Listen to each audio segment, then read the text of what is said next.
승리의 귀환. 1941년 12월 7일 10천 AM 오아후 북방 230마일 일본 함대의 기함 아카기의 비행 갑판은 통제된 대혼란의 현장이었습니다. 30노트의 차가운 강풍이 울부짖으며 파도에서 거품을 찢어발기고 갑판원들의 하치마키 머리띠를 거세게 흔들었습니다. 2차 공습대의 항공기들이 속속 귀환하고 있었습니다. 나카지마 B5N, 케이트, 뇌격기와 아이치 D0A, 발페일, 급강하 폭격기들이 마지막 남은 연료를 간신히 태우며 엔진이 쿨럭거리는 가운데 요동치는 갑판 위로 거칠게 착함했습니다. 승리감과 아드레날린에 도취된 조종사들이 조종석에서 기어 나왔습니다. 그들은 의기양양하게 엔진의 포효를 뚫고 함성을 질렀습니다. 함교로 전달된 그들의 보고는 상상했던 것 이상이었습니다. 1차 공습대장인 후치다 미츠오 후치다. 중좌가 비행복에서 여전히 기름과 연기 냄새를 풍기며 함교에 서 있었습니다. 그의 비행기 역시 21발의 총탄 자국을 안고 1시간 전에 착함했습니다. 그의 곁에는 이 모든 작전에 총명하지만 변덕스러운 설계자인 겐다 미노루 겐다 중좌가 서 있었습니다. 그들은 자신들의 걸작이 펼쳐지는 것을 지켜보고 있었습니다. 보고는 완전한 선멸의 그림을 그렸습니다.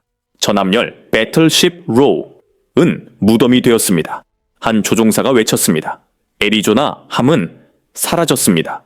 오클라호마 함은 전복되었습니다. 웨스트 버지니아 함은 바닥에 가라앉았습니다. 휠러와 히칸 비행장은 연기나는 폐허입니다. 우리가 지상에서 모조리 파괴했습니다. 바로 이것이었습니다. 야마모토 이소로쿠, 아이소로쿠, 야마모토, 제독이 요구했던 결정타였습니다. 그들은 90분 만에 미군 전함 함대 전체를 지워버린 것입니다. 겐다의 눈이 빛났습니다. 그는 자신의 상관이자 제1항공함대, 키도부타이, 기동부대의 사령관인 나구모, 추이치 나구모 중장에게 돌아섰습니다. 제독님, 겐다가 긴박감이 밴 목소리로 말했습니다. 시간이 됐습니다. 함재기대들을 재무장시켜야 합니다. 파괴는 아직 끝나지 않았습니다. 하지만 나구모는 침묵했습니다. 그는 동상처럼 굳어 자신의 승리를 알리는 연기 기둥이 솟아오르는 남쪽이 아닌 텅 빈 잿빛 태평양의 북쪽을 응시하고 있었습니다. 그는 전통주의자였고 신중한 사람이었으며 어뢰와 전함의 전문가였습니다. 그는 항공 전문가가 아니었습니다. 그리고 그는 고폭탄과 항공유로 가득 찬 함선을 이끌고 적의 속을 230마일 안까지 들어와 있었습니다. 겐다가 해도를 가리키며 압박했습니다. 제독님, 계획은 3차 공습까지였습니다. 3차 공습이 가장 중요합니다. 목표는 함선이 아닙니다. 바로 기반 시설입니다. 잠수함 기지, 레저류공 드라이독, 그리고 이것. 그가 항구 바로 안쪽에 있는 지도에 한원을 두드렸습니다. 지엄은 황금입니다. 목표는 41개의 거대한 원통형 석유 탱크들이었습니다. 그것들은 완전히 무방비 상태로 노출되어 있었습니다. 그 안에는 450만 배럴의 벙커유가 저장되어 있었습니다. 이것은 미 해군 유류의 일부가 아니었습니다. 그것은 전부였습니다. 태평양 함대 전체의 생명줄이었습니다. 저 연료를 파괴한다면 겐다의 목소리가 높아졌습니다. 미 함대는 마비됩니다. 그들의 남은 함선들, 순양함, 구축함, 심지어 항모들까지 발이 묶일 것입니다. 그들은 캘리포니아로 후퇴할 수밖에 없을 것입니다. 재건하는데 수년이 걸릴 겁니다. 이 공격 하나로 전쟁에서 승리할 것입니다. 후치다가 고개를 끄덕이며 목소리를 더했습니다. 할 수 있습니다, 가카. 제 조종사들은 준비되었습니다. 명령만 내리십시오. 아카기의 함교는 최후의 결정태에 대한 기대로 짜릿했습니다. 하지만 나구모 제독은 지도를 보지 않았습니다. 환호하는 부하들을 보지도 않았습니다. 그는 귀환하는 2차 공습대 조종사들의 보고서를 바라보았습니다. 20기 손실. 1차 공습은 단 9기만 잃었습니다. 적은 이제 경계태세에 들어갔다고 그는 판단했습니다. 처음에는 미약했던 대공포화가 이제는 빽빽해졌습니다. 그리고 하나의 끔찍하고 모든 것을 압도하는 질문이 승리 전체를 가리고 있었습니다. 그것은 그가 새벽부터 계속 던져온 질문이었습니다. 미군 항공모함은 그가 낮고 무거운 목소리로 말했습니다. 어디에 있는가? 제독의 선택. 1941년 12월 7일 13시 AM 기암 아카기 함교. 바람이 비명을 질렀습니다. 순양전함에서 개조된 아카기가 거친 파도에 심하게 요동쳤습니다. 아래쪽 비행 갑판에서는 승무원들이 날개를 접고 기름과 유압유를 젖은 갑판에 흘리며 마지막으로 귀환하는 항공기들을 미친 듯이 결박하려 애썼습니다. 하지만 함교의 분위기는 얼어붙었습니다. 승리에 찬 환호는 잦아들고 긴장되고 고통스러운 침묵이 그 자리를 대신했습니다. 나구모 주이치 중장은 해도 테이블을 응시했지만 그의 시선은 먼 곳을 향해 있었습니다. 그는 두 세계 사이에 낀 남자였습니다. 그의 뒤 남쪽 230마일 지점에는 현대 해전사상 가장 위대한 전술적 승리가 놓여 있었습니다. 그의 앞 텅 빈 잿빛 태평양의 공허 속에는 미지의 실존적인 위협이 도사리고 있었습니다. 인내심을 잃은 겐다 미노루가 다시 앞으로 나섰습니다. 제동님, 손실은 미미합니다. 29기뿐입니다. 함대는 전력을 다 갖추고 있습니다. 조종사들은 열의에 차 있습니다. 3차 공습을 감행해야 합니다. 나구모는 겐다를 그리고 후치다 미소를 바라보았습니다. 그는 그들의 눈에서 불꽃을 보았습니다. 그들은 항공 전문가였습니다. 그들은 하늘을, 목표물을, 기회를 보았습니다. 나구모는 바다를 보았습니다. 그는 여기까지 오는데 이미 소모한 11,800마일 항해분의 연료를 보았습니다. 그는 자신의 생명줄인 육중하고 굼뜬 보급 유조선들을 보았습니다. 그리고 무엇보다도 그는 유령들을 보았습니다. 미군 항모들 말이다. 나구모의 목소리는 단조로웠습니다. 그것은 질문이 아니었습니다. 집착이었습니다. 렉싱턴 함, 엔터프라이즈 함, 그들은 항구에 없었다. 어디에 있는가?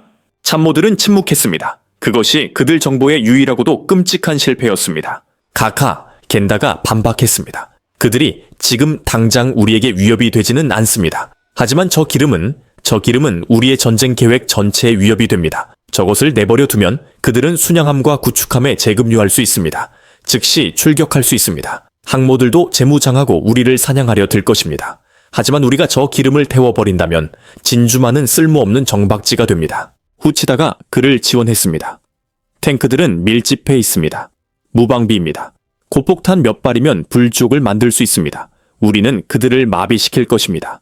이것이 우리가 계획했던 결정적인 전투입니다. 나구모는 병기 장교들에게 고개를 돌렸습니다. 이것이 그가 두려워했던 병참의 악몽이었습니다. 1, 5차 공습은 정밀하게 계획되었습니다. 전함열에 배정된 케이트는 귀중한 천수신용 91식 어뢰로 무장했습니다. 바른 강철 갑판을 꿰뚫기 위해 전함 포탄을 개조해 만든 250kg 철갑탄으로 무장했습니다. 하지만 유류 탱크는 달랐습니다. 그것들은 연약한 목표물이었습니다. 철갑탄이 필요 없었습니다. 소위탄과 고폭탄이 필요했습니다. 뇌격기들은 800kg짜리 육상용 폭탄으로 재무장해버렸습니다. 급강화 폭격기들은 폭탄 적재를 완전히 바꿔야 했습니다. 얼마나 걸리는가? 나구모가 물었습니다. 대답은 암울했습니다. 단순한 재급유가 아니었습니다. 완전한 재무장이었습니다. 그것은 귀환한 항공기들을 경납고 갑판으로 내리고 무장을 해제하고 탄약고에서 수천 파운드의 새롭고 다른 종류의 탄약을 끌어올린 다음 비행갑판에 다시 배치하는 것을 의미했습니다. 이 모든 것을 요동치는 바다 위에서 해야 했습니다. 함선 자체가 갑판에 쏟아진 항공유로 미끄러운 떠다니는 폭탄인 상태에서 말입니다. 2시간입니다, 제동님. 한 장교가 말했습니다. 전 편대를 출격시키려면 아마 3시간은 걸릴 겁니다. 3시간. 나구모의 피가 차갑게 식었습니다.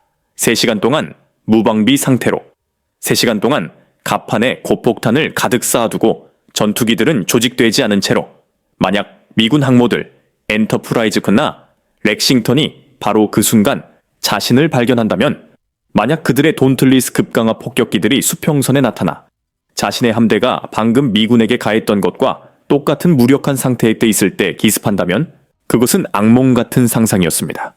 그것은 키도 부타이의 종말이었습니다. 그것은 전쟁의 끝이었습니다. 그는 이미 승리했습니다. 8척의 전함을 격침시키거나 대파시켰습니다. 180기 이상의 항공기를 파괴했습니다. 그는 명시된 주임무를 달성했습니다.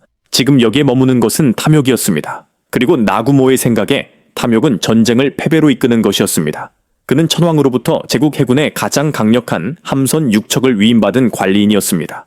그의 임무는 그 전력을 만약에 거는 도박을 하는 것이 아니라 보존하는 것이었습니다. 그는 계산을 했습니다. 손에 쥔 확실한 재앙적인 승리, 대함대 자체에 있을 수 있는 재앙적인 손실. 그에게 그것은 선택의 여지가 없었습니다. 그는 몸을 바로 세웠습니다. 망설임이 사라졌습니다. 그의 목소리는 강철 같았습니다. 우리는 철수한다. 겐다와 후치다가 경악하며 그를 쳐다보았습니다. 각하, 재고해 주십시오. 이것은 실수입니다. 기름 탱크가. 목표는 완수되었다. 나구모가 그들의 말을 잘랐습니다. 그는 항해색에 고개를 돌렸습니다. 북쪽으로 침노를 설정하라. 함대에 신호를 보내라. 우리는 본국으로 귀환한다. 희실청부로. 다른 항모, 히류 험띠와 소류에서도 같은 논쟁이 격렬하게 벌어졌습니다. 함장인 야마구치 타몬 야마구치와 구사카 류노스케, 류노스케 쿠사카 역시 3차, 심지어 4차 공습을 주장했습니다. 하지만 기함의 명령은 최종적이었습니다. 신호 깃발이 바람에 나부꼈습니다. 6척의 항모 갑판에서 최후의 결정타를 위해 재급유 중이던 엔진들이 꺼졌습니다. 키가 돌아갔습니다. 역사상 가장 강력한 해군 함대가 그 승리의 정점에서 부서지고 무방비 상태이며, 그리고 가장 중요하게는 마무리되지 않은 목표물에 등을 돌렸습니다. 450만 배럴의 검은 황금은 오후의 태양 아래 손대지 않은 채 빛나고 있었습니다. 폐허 속의 기적. 1941년 12월 7일 14 오후 2시 진주만 해군기지. 공기는 매캐한 연기, 화약 냄새, 기화된 연료가 뒤섞여 숨을 쉴 수 없는 칵테일이었습니다. 허즈번드 이 킴멀, 차 허스밴드 이 키머. 제독은 항구가 내려다 보이는 언덕 위에 서 있었습니다. 그의 깨끗했던 흰색 제복은 검댕과 기름으로 얼룩져 있었습니다. 그는 미 해군 역사상 최악의 패배를 주재하며 깨어있는 악몽 속에 서 있는 남자였습니다. 그는 자신의 함대가 불타는 것을 지켜보고 있었습니다. 애리조나 함은 산산조각 난 채 연기를 뿜는 사나이로 1000명이 넘는 병사들의 장례식 장작 더미가 되었습니다. 오클라호마 함은 그로테스크한 고래처럼 붉은 배 바닥을 드러낸 채 뒤집혀 있었습니다. 웨스트 버지니아 함은 정박지에서 가라앉았습니다. 캘리포니아 함은 진흙 속으로 가라앉고 있었습니다. 그와 섬에 있는 모든 병사들은 다음 타격, 즉 3차 공습을 대비하고 있었습니다. 마무리를 지을 공습, 분명히 침공군을 몰고 올 공습이었습니다. 하지만 몇 시간 전만 해도 일본군 발급강화 폭격기들의 무시무시하고 날카로운 비명으로 가득 찼던 하늘은 이제 텅 비어 있었습니다. 경보음은 조용했습니다. 11호, 3차 공습은 오지 않았습니다. 심층력, 아무 일도 없었습니다. 느리게, 거의 불가능하게도 한 가지 깨달음이 동트기 시작했습니다. 그들이 떠났어. 가버렸어. 일본군은 승리했지만 끝내지 않았습니다. 화재가 통제되기 시작하면서 진짜 피해 상황 평가가 시작되었습니다. 김멜의 사령부로 흘러드는 보고들은 재앙의 연속이었습니다. 하지만 그 속에는 믿을 수 없는 신랏 같은 희망의 빗줄기가 담겨 있었습니다. 한 기술자가 세계 최대 군용 드라이독인 청골 10 드라이독에서 보고를 올렸습니다. 전함 펜실베이니아 함이 손상되었습니다. 맞습니다. 구축함 캐신함과 다운스 함도 파괴되었습니다. 하지만 드라이독 자체는 거대한 수문, 펌프, 기계 장치들, 그것들은 사실상 손대지 않은 상태였습니다. 작동 가능했습니다. 그때 또 다른 보고가 들어왔습니다. 잠수함 기지, 기계 공작실, 수리시설, 모든 것이 손대지 않은 채였습니다. 일본군은 전함에 대한 외과 수술 같은 집착 속에서 해군 기지의 내장은 완전히 무시했던 것입니다. 그리고 마침내 가장 결정적인 보고가 올라왔습니다. 한 군수 장교가 불신에 찬 갈라진 목소리로 물 건너편을 가리켰습니다. 제독님, 기름입니다. 킴멜이 바라보았습니다. 그곳에 잠수함 기지 바로 안쪽 완전히 노출된 채로 4개의 거대한 원통형 탱크팜이 서 있었습니다. 그것들은 오후의 태양 아래 빛나고 있었습니다. 무방비 상태였습니다. 그리고 완벽하게 완전히 100% 온전했습니다. 450만 배럴의 벙커유, 태평양 함대 전체의 생명줄, 모든 함선, 모든 발정이, 모든 전쟁 기계에 동력을 공급하는 검은 황금, 이것이 바로 전략적 현실이 뒤바뀌는 순간이었습니다. 일본군은 승리한 것이 아니었습니다. 사실 그들은 역사의 길이 남을 치명적인 실수를 저지른 것이었습니다. 몇 주 후 체스터 니미츠, 제독이 지휘권을 인수하기 위해 도착했을 때 그는 폐허가 된 현장을 둘러보았습니다. 그는 가라앉은 전함들과 연기나는 폐허를 보았습니다. 하지만 그의 시선은 바로 그 손대지 않은 유류 탱크들에 꽂혔습니다. 그리고 그는 냉철한 명료함으로 이것이 앞으로 다가올 기적의 단일 최대 요인이었다고 단언했습니다. 그 연료가 없었다면 태평양 전쟁은 시작하기도 전에 끝났을 것입니다. 나구모가 그토록 두려워했던 살아남은 미군 항모 엔터프라이즈 함과 렉싱턴 함은 중부 태평양을 포기하고 재급류를 위해 샌디에이고로 돌아가야 했을 것입니다. 미국에 남은 유일한 공격 무기였던 잠수함들은 항구에 발이 묶였을 것입니다. 살아남은 순양함과 구축함들은 움직이지 못하는 강철 고철 덩어리에 불과했을 것입니다. 하지만 그 연료가 있었기에 전쟁은 계속될 수 있었습니다. 그날 밤 엔터프라이즈함이 대학살의 현장으로 돌아왔을 때 함선은 제급료를 받을 수 있었습니다. 잠수함들은 항구를 빠져나가 일본 상선에 대한 조용하고 치명적인 전쟁을 시작할 수 있었습니다. 순양함들은 재무장하고 호주로 가는 중요한 보급선을 보호할 수 있었습니다. 나구모는 신중함 속에서 과거의 유물인 전함들을 격침시키는 데 우선순위를 두었습니다. 그리고 그렇게 함으로써 그는 미래에서의 무기들, 즉 항모, 잠수함, 그리고 그것들을 달리게 하는 450만 배럴의 검은 황금을 살려주었습니다. 공허한 승리. 1942년 1월 일본 하시라지마 정박지. 키도 부타이는 정복 영웅이 되어 본국으로 귀환했습니다. 나구모 주이치 중장은 역사상 가장 파괴적인 기습 공격을 성공시킨 그 시대의 인물로 해군 사령부의 환대를 받았습니다. 그의 6척의 항모는 제국 해군의 자부심으로 정박해 있었습니다. 하지만 기함 아카기의 분위기는 무조건적인 축하의 분위기가 아니었습니다. 그의 선실에서 나구모는 전투 경과 보고서와 더 중요하게는 연합함대 사령부에서 이제 막 나오기 시작한 전략 분석 보고서들을 검토하고 있었습니다. 진주만에서의 승리는 완벽했습니다. 하지만 불완전했습니다. 이것을 가장 깊이 이해한 사람은 바로 나구모 자신의 상관인 야마모토 이소로쿠 제독이었습니다. 작전의 설계자였던 야마모토가 8척의 전함을 격침시키거나 대파시켰다는 놀라운 성공의 첫 보고를 받았을 때 그는 기뻐하지 않았습니다. 그의 참모들은 그 소식에 대한 그의 침울하고 거의 차가운 반응에 충격을 받았습니다. 야마모토는 아카기, 함교에서 겐다와 후치다가 절규하며 던졌던 것과 같은 유명한 질문 하나를 던졌습니다. 유류 탱크는 파괴되었는가? 대답은 아니오였습니다. 수리창과 잠수함 기지는 타격받았는가? 대답은 또다시 아니오였습니다. 미국에서 수년을 보냈던 야마모토는 온실 속의 전통주의자였던 나구모가 모르는 것을 알고 있었습니다. 미국은 전함의 나라가 아니었습니다. 그들은 공장의 나라였습니다. 배를 침몰시키는 것은 쉬웠습니다. 미국의 전쟁 수행 능력을 침몰시키는 것만이 승리로 가는 유일한 길이었습니다. 그리고 나구모는 그의 신중함 때문에 그것을 해내지 못했습니다. 이것이 바로 나구모에게 이제야 분명해진 깨달음이었습니다. 그가 읽고 있는 보고서들은 그가 침몰시킨 함선들에 대한 것뿐만이 아니었습니다. 그것은 여전히 싸우고 있는 함선들에 대한 것이었습니다. 진주만에 손대지 않은 잠수함 기지에서 출격하고 손대지 않은 검은 황금으로 제급유를 받은 미군 잠수함들이 이미 태평양 전역으로 퍼져나가고 있었습니다. 그들은 일본의 상선단에 대한 느리고 조직적이며 치명적인 교사를 시작하고 있었습니다. 그때 미군 항모 활동에 대한 첫 번째 정보 보고가 도착했습니다. 나구모가 그토록 두려워했던 바로 그 유령들, 렉싱턴과 엔터프라이즈은 캘리포니아로 후퇴하지 않았습니다. 그들은 여전히 바다에 있었습니다. 그들은 진주만을 기지로 삼아 작전 중이었습니다. 이것이 실수가 명확해지는 순간이었습니다. 나구모의 결정은 전적으로 그 항모들이 어디에 있는지에 대한 두려움에 기반한 것이었습니다. 그들에 대한 두려움이 미 해군이 아닌 그 자신을 마비시켰습니다.